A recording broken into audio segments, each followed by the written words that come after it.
my junior year of high school, and also the summer that I was diagnosed with an anxiety disorder. I was working every single day at a local daycare, and I was recently cast as Juliet and Romeo and Juliet. There was something about Shakespeare that I just couldn't grasp. And I felt like a failure, and I felt frustrated because I couldn't memorize these lines. I had been in plays before. This is me as Sandy in Grease. But Shakespeare, it just wasn't clicking in my mind. I was having panic attacks almost every day, and I felt like such a big disappointment to everyone else in the cast and to my friends and family for not being able to memorize lines. And I had to quit my job, and I had to quit the show. I dyed my hair black, and I tried to hide from people. This is the day that my first niece was born, and I was so happy that she was there, but I just didn't have any light left in my eyes. And the worst part was that no one believed that I had to quit these things for my own health. No one understood what was really going on. No one understood that I was going through a really hard time. So when college came, I just wanted to get out and leave everyone who didn't understand me. And what I didn't know was that it would get worse before it would get better. I had this terrible roommate, and I only knew one other person on this campus, and that was my ex-boyfriend. So I decided to rush, even though I didn't think that I would get a bid anywhere. And the experience was so nerve-wracking. I was so nervous about making making good impressions and saying the right things. But something clicked the last night at DG, so I took a chance and I wrote down Delta Gamma. Through DG, I've met forever friends. Only a few sisters know about my anxiety. It's something I generally try to keep to myself, but somehow they always know just what to say to keep me going. They're there if I'm crying, if I'm freaking out over a test, or having some weird irrational fear.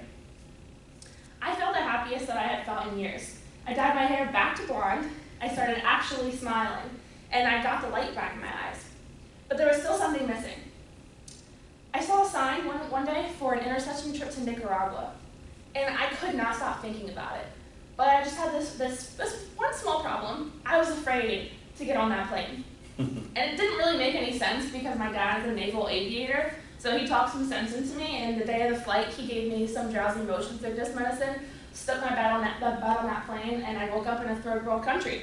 I felt so called to this country, even though I didn't even speak their language. But the people that I met changed me forever. It was exactly what I needed. I met children who will never have the luxuries that I have, and they were still so happy. And it was amazing to see, it was humbling, and it was awesome to be a part of. I volunteered at schools and hospitals. I danced and sung with homeless and sick children. I ziplined down volcanoes. I hiked back up and did it again. I went swimming in lakes, and I ate lunch on islands formed by volcanic eruptions.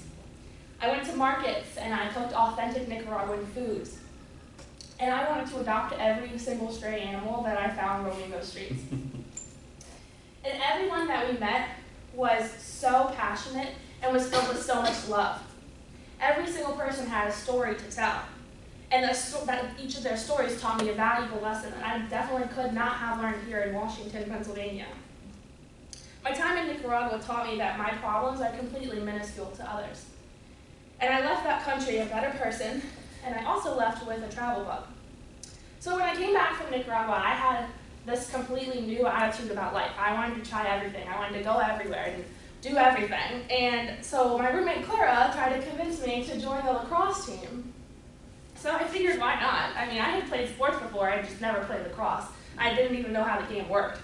But I ended up not being awful, so I stuck with it, and I actually really enjoyed it. And I'm still playing to this day.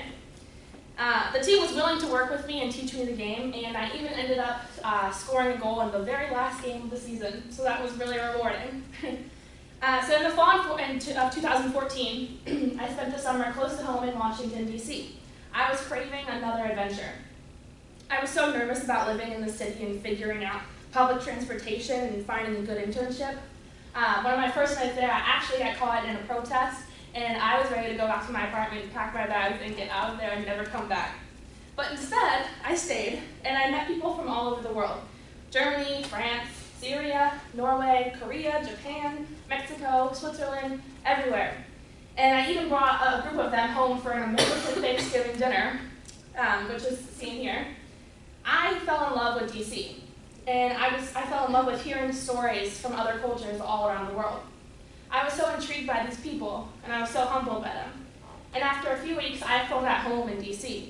I felt so full, and I honestly felt for the first time in a very long time that I didn't need anything else to make me happy. There was something so magical about being so blissfully happy. So before DC, I had so many fears. I was afraid of not finding friends, not getting a good internship, afraid of getting lost on public transportation. Before Nicaragua, I had even bigger fears. I was afraid of getting kidnapped and my plane crashing and getting robbed. And I was scared to play lacrosse. I was scared to join a sorority. I was scared to go away to college. I got this tattoo as soon as I came back from DC. It says, "Never let your fears decide your fate." I was so sick of being afraid of absolutely everything that I was doing. I didn't wake up one day and just decide that my anxiety was cured. It's not how it works. I will always have anxiety, and some days are a lot worse than others. But what I did do was stop thinking about what could possibly go wrong, and I started focusing on things that I know make me happy, like my two beautiful nieces here, my family, and my friends that I met on my adventures. I'm still deciding also who to visit first. So, my journey through accepting my anxiety disorder has not been easy. I've learned to take chances, I've learned to talk, I've learned to listen, to appreciate, and to be kind. You can never tell what someone is going through just by looking at them. So be kind, be generous, and accepting, and never be afraid to tell your story because you never know who you may be helping.